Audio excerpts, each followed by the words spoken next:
포함되어 있답니다. 그래서 초기에 이 지역으로 선교를 하러 온 선교사들이 복음을 전하는 도중에 이 사실을 알고 굉장히 의아하게 생각했어요. 뭐하고 같은 뜻이라면 믿는다 하고 순종한다 라고 하는 거예요. 그래서 선교사들이 이렇게 생각했어요. 아직 문명화가 덜 된 언어이기 때문에 이 두 개를 구분하지 못하는구나 라고 이렇게 생각하는 거예요. 그래서 별로 대수롭지 않게 생각했어요. 그런데 인디언들이 선교사의 이야기를 계속 들으면서 자꾸 뭔가 오해가 생기는 거예요. 그래서 인디언들이 하는 선교사들에게 이런 질문을 합니다. 도대체 이 두 단어의 차이가 뭡니까? 믿으면 순종하게 되지 않습니까? 또 순종한다는 것은 곧 믿음이 전제되었다는 뜻 아닙니까? 믿으면서 순종하지 않을 수 없고 순종하면서 믿지 않을 수 없으니 그 두 단어를 왜 굳이 분리를 합니까? 이렇게 질문했다면 어쩌면 그들의 언어대로 그렇게 살면 얼마나 좋겠습니까? 그죠? 뭐와 함께 믿음과 순종이 같은 단어처럼 우리에게 여겨질 때 우리가 정말 참신앙을 할 수 있지 않을까 생각이 되어집니다. 믿음의 조상 아브라함, 그 믿음이 결국 순종의 결과였어요. 그렇죠? 지난 시간 믿음과 순종의 아브라함을 배웠습니다. 갈대아 우르에서 나온 이야기를 했는데 그 갈대아 우르에서 나오는 것이 그에게 얼마나 믿음 있는 행동인가를 설명드렸습니다. 하나님의 명령을 따라서 익숙함 그리고 안락함을 버리고 안전과 부를 탐험받지 못한 채 그저 하나님의 부르심에 순종하는 아브라함의 믿음을 우리가 배웠단 말입니다. 우상숭배로 물들어버린 고향 땅에 하나님께서 그를 부르시고 그를 세우셨어요. 그래서 가나안 땅으로 가라고 명령하신 것입니다. 여러분, 아브라함이 누구의 명령 따라 움직였다고요? 하나님의 명령 따라 움직였고요. 그는 믿음으로 그 일이 어떻게 될지 모르지만 순종했어요. 그 길이 얼마나 험하고 얼마나 먼 길인지 모르지만 그런 거를 다 재지 않고 그저 길을 출발했잖아요. 그게 믿음이죠. 여러분, 이쯤 되면 하나님께서 아브라함의 생애를 축복해 주셔야 합니까? 그렇죠? 승승장구해야 하잖아요. 가나안 땅에 들어왔을 때 자기가 염려했던 모든 것들보다 하나님께서 더 많이 준비해 주셨다고 하는 사실들을 깨달아 알아야 되잖아요. 저도 비엔나 오기 전에 걱정 반, 고민 반, 뭐 이런 여러 가지가 있죠. 가족들과 함께 오면서 이건 있을까, 저건 있을까, 저건 될까, 이건 될까. 그런데 막상 와보니 내가 생각했던 것보다도 훨씬 더 하나님께서 많은 것들을 준비해 주셨어요. 여호와 이레, 그 하나님을 제가 이곳에서 만난 것입니다. 아브라함도 그런 기대가 있었을까요? 왜? 순종했으니까요. 순종하면 마땅히 뭘 받아야 되죠? 순종에 대한 보상과 대가를 받고 싶어 하는 것이 사람의 믿음의 패턴이거든요. 그런데 참 아이러니하게도 아브라함은 그러한 대가를 바로 받지 못했던 것 같아요. 그런데 믿음의 흔들림이 있잖아요. 성령의 부르심으로 교회에 나오기 시작했는데 말씀 따라 살려고 부단히 애를 썼어요. 많은 것들을 절제해야 하고 많은 것들을 버려야 했어요. 많은 것들을 포기해야 했어요. 그러면 믿는 삶은 승승장구해야 하는 거 아닙니까? 그런데 집안이 어려워지고 아이가 아프고 직장에서는 위기가 오고 나는 병이 들고 거기다 경제적 어려움까지 온다. 그러면 여러분, 그 믿음과 그 순종을 어떻게 해석하실 수 있겠어요? 어떻게 해야 하나? 다시 원위치로 돌아가야 하나? 어떻게 해야 하나? 내가 끝까지 견뎌야 하나?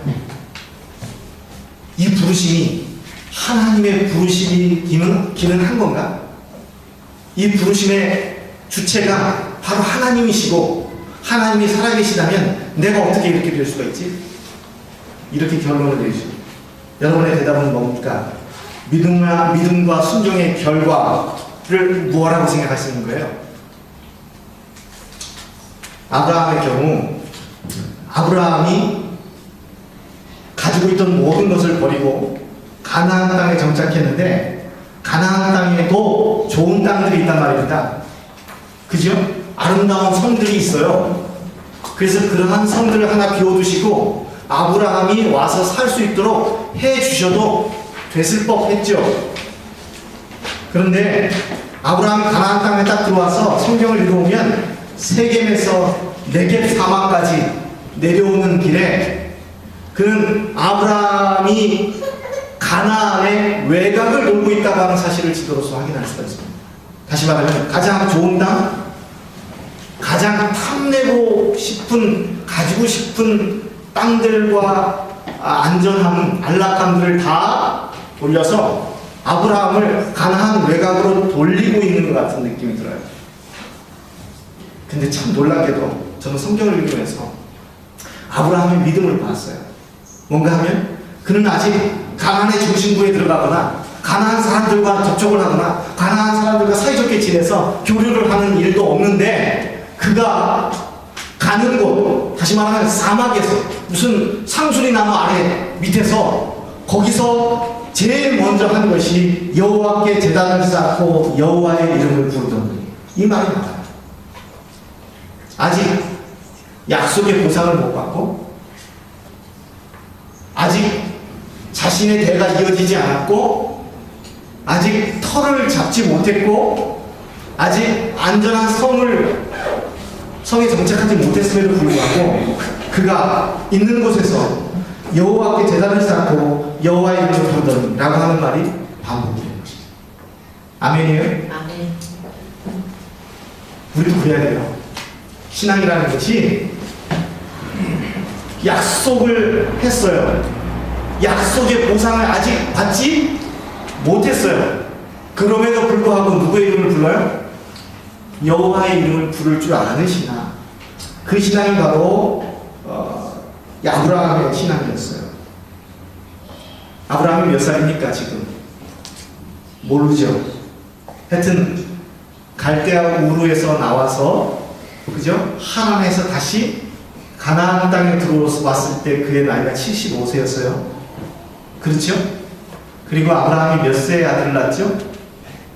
100세의 아들을 낳았어요. 그 어디쯤인가 될 거예요. 사실 나이가 작지 않은 나이고요. 아마 인간적인 생각에서는 후손을 이룰 수 있을지 없을지도 아직 미지수입니다. 순종하기도 쉽지 않은데 사막에서의 삶이라고 하는 것이 참 어렵습니다. 그리고 자신 혼자만의 생명을 담보하는 것이 아니라 사막은 온 가족과 가솔들이 한꺼번에 재난을 맞을 수 있는 위기가 언제든지 도처에 있단 말입니다. 그런데 성경에 보면 설상가상 이런 어려움, 아직 아무런 약속의 보장도 대가도 받지 못한 아브라함에게 엄청난 일이 생깁니다. 성경에 창세기 12장 10절에 보면 그 땅에 기근이 있으므로, 뭐가 있으므로?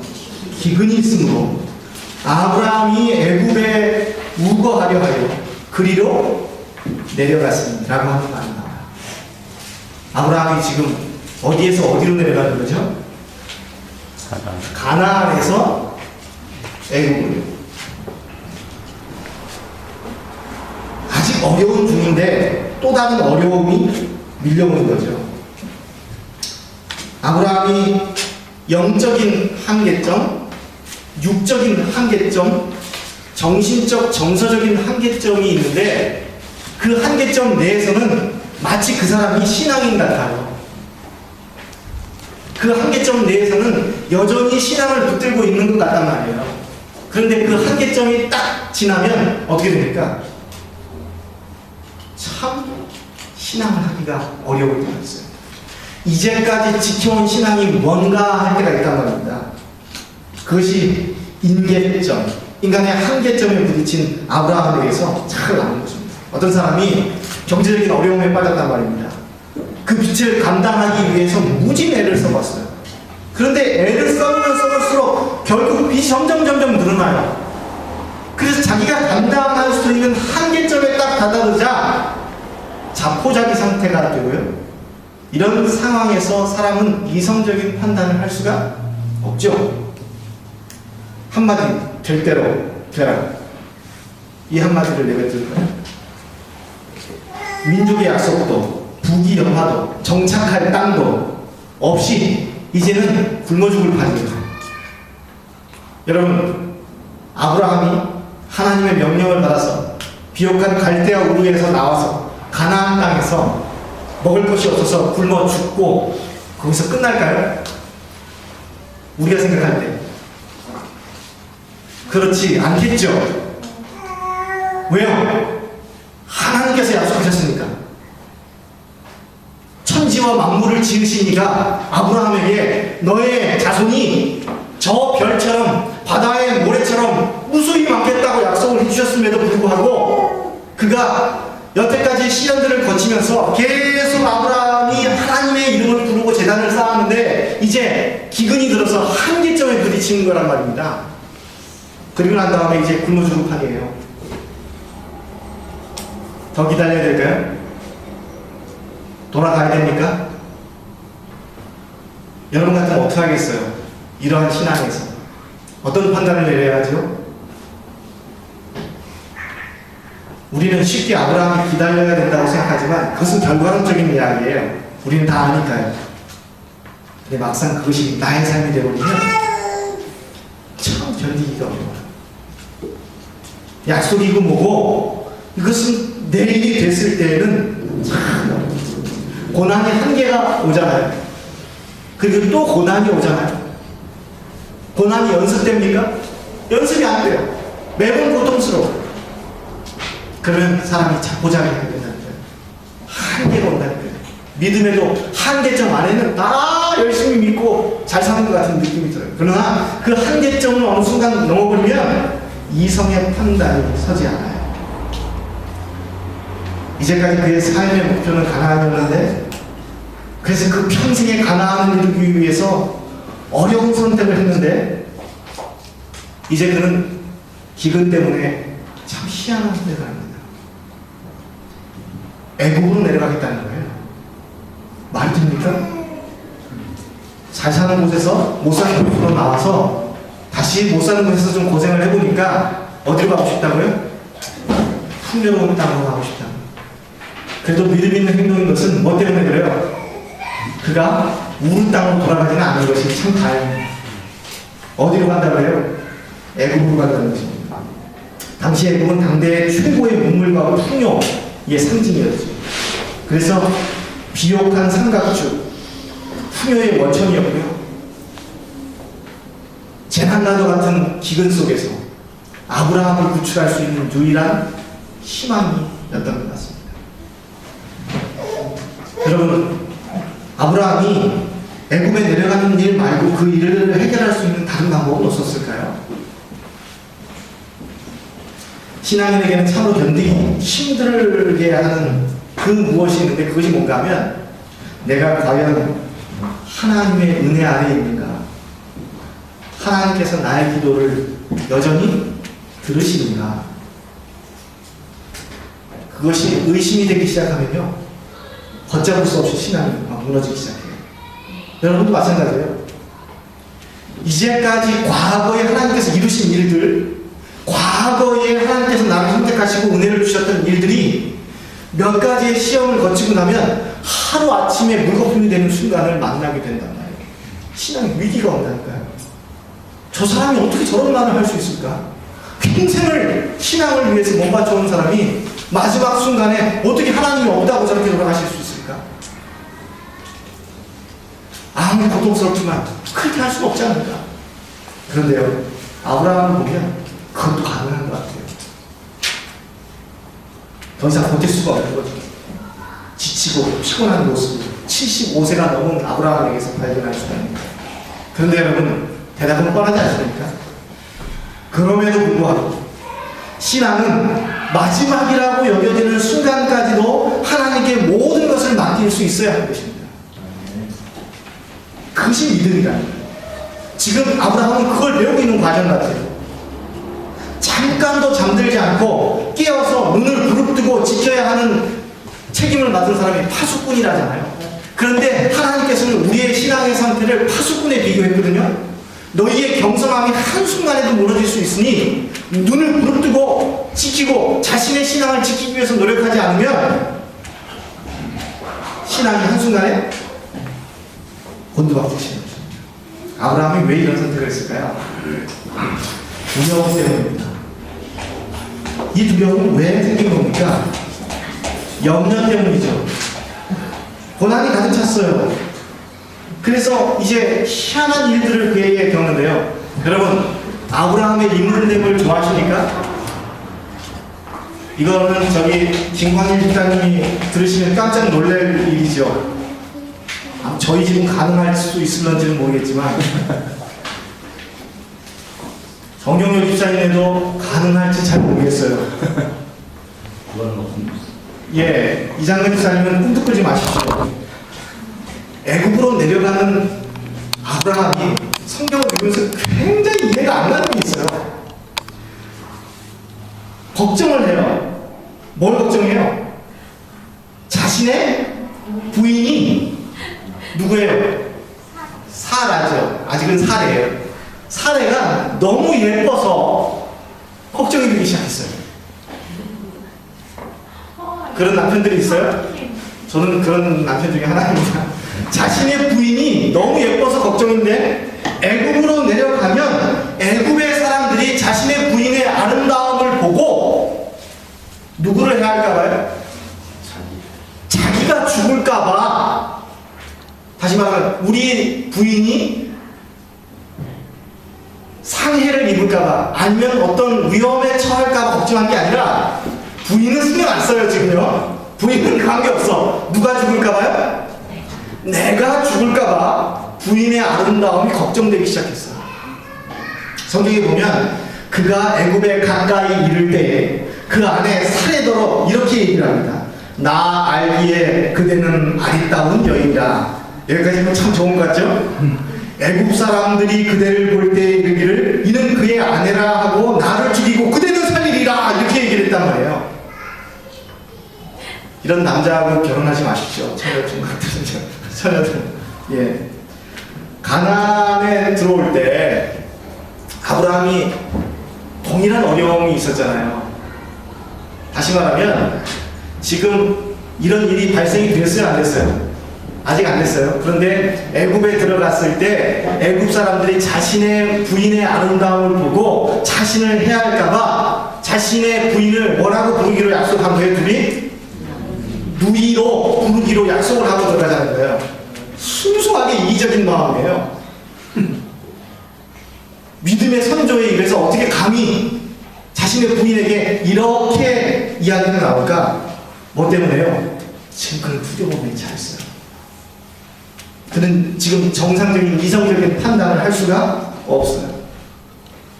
그 이유는 뭐냐면 아브라함이 가나안 땅에 들어올 때도 똑같은 어려움이 있었죠. 그런데 그때는 부인의 아름다움을 걱정하지 않았어요. 근데 지금 다시 가나안에서 애굽 땅에 들어갈 때는 뭐가 걱정이 돼요? 부인의 아름다움이 걱정이 돼요.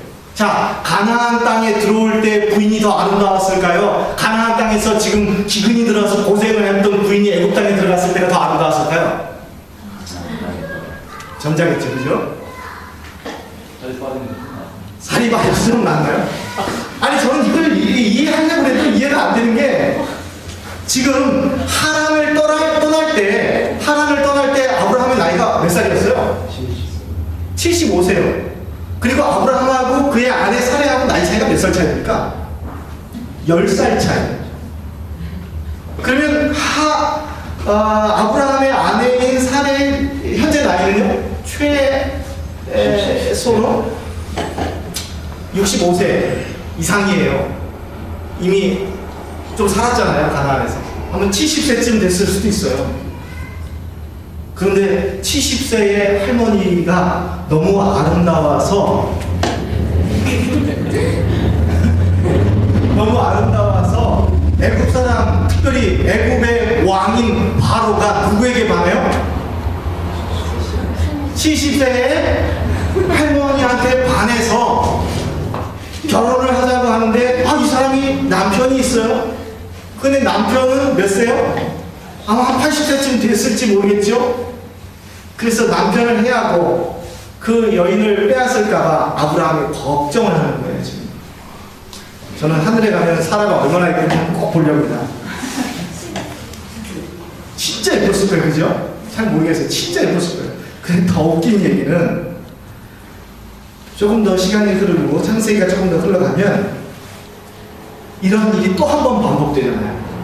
아비멜렉이라고 하는 사람이 있는데 그 아비멜렉이라고 하는 사람이 사례를 보고 또 이제 똑같은 일들이 반복이 됩니다. 아마 그때는 이미 그 사례에 나니까 90세가 넘었을 거란 말이에요. 아브라함 100세에 아들을 낳고 90세에 아들을 낳았어요. 아마 그쯤일 거거든요. 그래, 우리가 알 수 있는 단서 가운데 하나는 그때는 좀 더 오래 살았으니까 그때의 90세하고 지금의 90세하고 좀 다르다고 생각할 수 있죠. 아무튼 정상적인 남편은 아닙니다. 아무리 생각해도 아브라함은 왜 그랬는지 모르겠어요. 아마 하늘에 가서 아브라함에게 그때 왜 그랬냐고 물어보면 굉장히 창피할 거예요.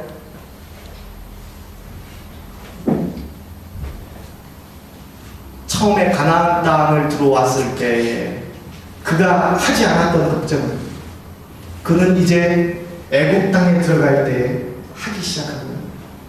그가 처음에 가나안 땅에 들어왔을 때 아무런 보장을 받지 못하고 출발했지만 그는 이제 하나님의 보장이 아닌 자신의 힘과 능력으로 애굽 땅에 들어가서 먹을 것을 구하는 거예요. 심지어는 뭘 담보로요? 자신의 부인의 가치를 담보로 해서.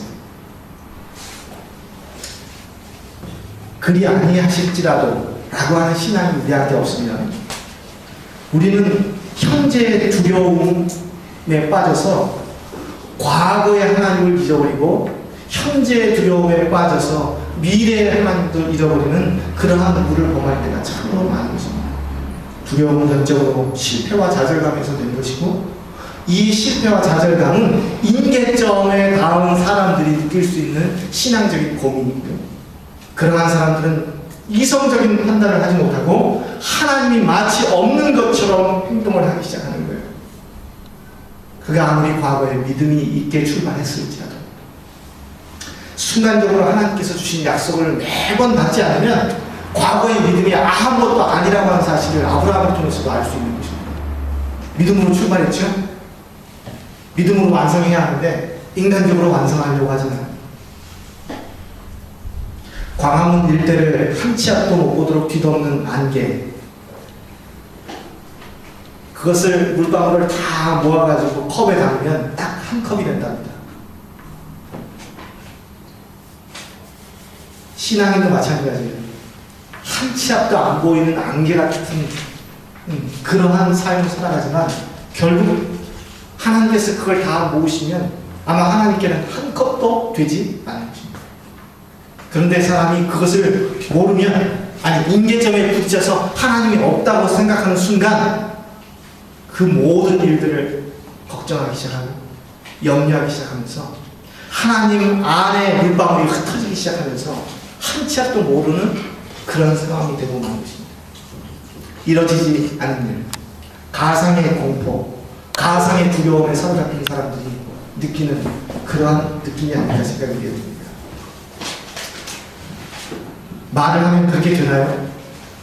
실제로 애굽에 들어갔더니 애굽의 사람들이 누구를 보고 감탄을 합니까?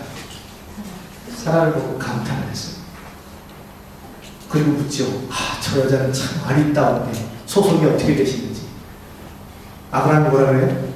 그는 나의 누이라. 가져갈 테면 가져가라. 영적인 우울증을 겪고 있는, 심리적인 우울증을 겪고 있는 사람들에게 나타나는 태도입니다. 상대방은 전혀 나에게 적대적인 태도를 취하지 않고 있음에도 불구하고 그 적대적인 태도가 실현되지 않는 상태지만 상상의 세계에서 이를 가정해서 상대방의 사소한 말과 행동까지도 자신에게 대한 적대적인 태도로 간주하고 공격적으로 나아가는 자세, 그것이 바로 아브라함이 가지고 있었던 것이고요. 그러한 기대와 염려 때문에 그것이 실제로 일어나 버렸습니다. 가나안에 들어갔던 아브라함의 믿음이 기근으로 인하여서 가나안을 피하여 어디로 가요? 애굽으로 가요. 상징적이지 않습니까? 가나안으로 가서 가나안에서 하나님께 예배하고 가나안에서 제단을 쌓아야 할 믿음의 사람들이 어디로 가서 삶을 구해요? 애굽으로 가서 삶을 구해요. 그 무슨 믿음이죠? 가나안에 어떻게 들어갔는데요? 어떻게 하나님께 묻지도 않고 가나안을 나올 수가 있어요? 여기에 성경에 보면 참 아이러니하게도 아브라함이 애굽으로 갈 때 애굽으로 가는 과정에 대한 하나님의 물음이 없어요. 하나님께 가도 됩니까? 여기에서 피난할까요? 라고 하는 물음이 없다니까요. 그러니까 믿음의 사람들이 순식간에 이렇게 빠져버릴 수밖에 없는 것입니다. 자신의 현재 속에서 심리적인 위기감을 맞게 되고 그것으로부터 도망가기 위해서 더 큰 어려움에 빠지는 것입니다. 여러분, 이 위기를 하나님께서 어떻게 해결하셨습니까? 하나님께서 아브라함에게 나타나셨을까요? 하나님이 바로에게 나타나셨을까요? 놀라운 사실은 하나님께서 바로에게 나타났습니다. 그리고 내 이놈 어떻게 남의 아내를 그렇게 취하냐? 그들이 바로가 변명하죠. 이 사람은 남의 아내인지 몰랐다. 그 다음날 난리가 났어요. 다 물론. 더 웃긴 것은 애굽에 있는 많은 금과 은과 보화들과 먹을 것들을 바로가 누구에게요? 아브라함에게 주고 너는 당장 나가라. 너 때문에 내가 죽을 테니까. 이렇게 하고 나와요. 결국 하나님께서 일을 해결하셨습니까? 그 일을 해결했죠. 만약에 아브라함이 끝까지 그의 신앙을 지키고 하나님을 붙잡았더라면 이렇게 망신 나가지 않았을 텐데. 엘리야, 엘리사, 사도 바울 모든 사람들이 굶지 않고 그의 사명들을 다 하지 않습니다. 때로는 기이한 방법으로 하나님께서 먹을 것을 갖다 주시고 적어도 가나안에 있는 모든 사람들이 하나님을 믿지 않았지만 가나안에 있는 모든 사람들이 그 기근을 피해서 애굽으로 가지도 않았단 말이에요. 그러면 하나님을 믿는 백성이 하나님의 방법으로 그 일을 해결할 수도 있었을 텐데 그는 자신의 욕심으로 두려움을 앞세워가지고 그 일들을 해결하려고 했다는 것입니다. 여러분, 믿음으로 시작한 일을 믿음으로 마무리합시다. 믿음으로 시작한 일들이 비록 약속이 아직 보이지 않을지라도 끝까지 하나님께 매달리고 붙잡읍시다. 그것이 바로 아브라함이 잃어버렸던 믿음이고 우리가 회복해야 하는 믿음입니다.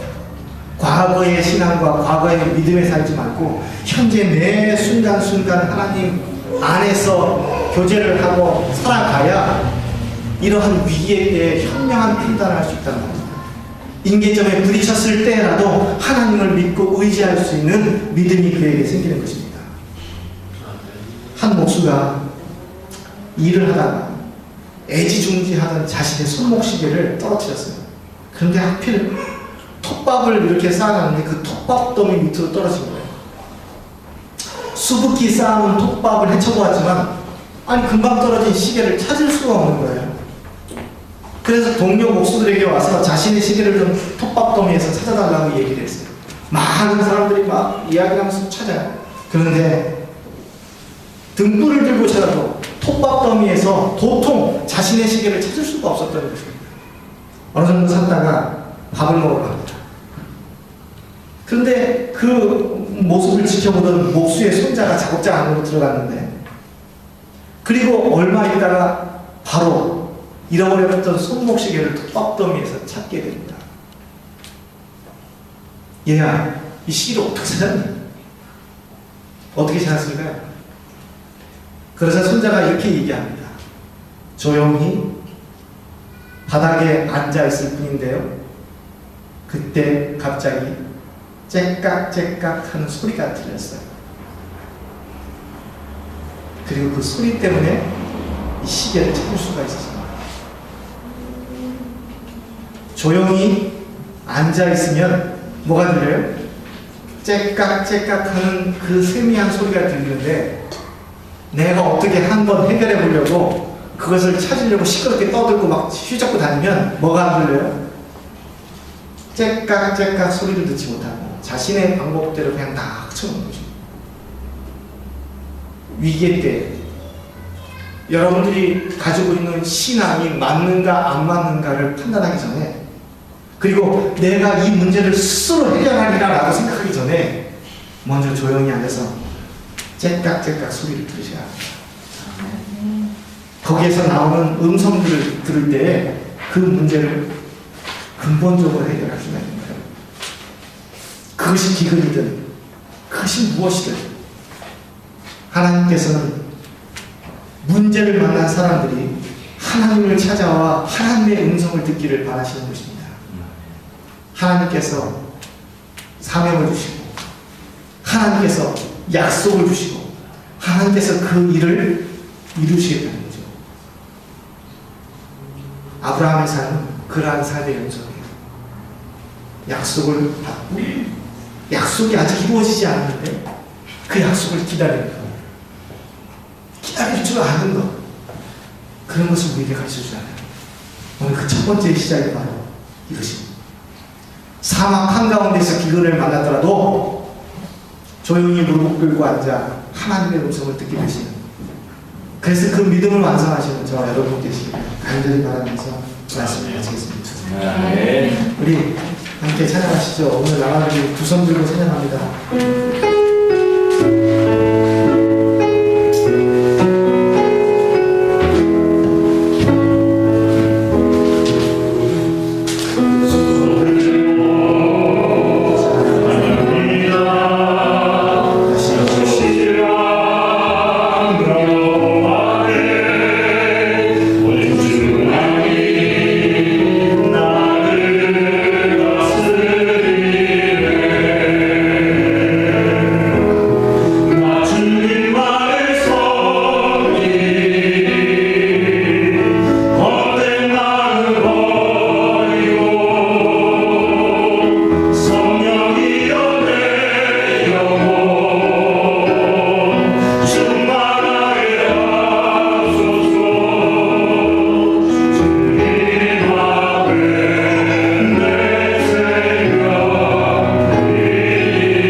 믿음으로 출발한 우리의 신앙들이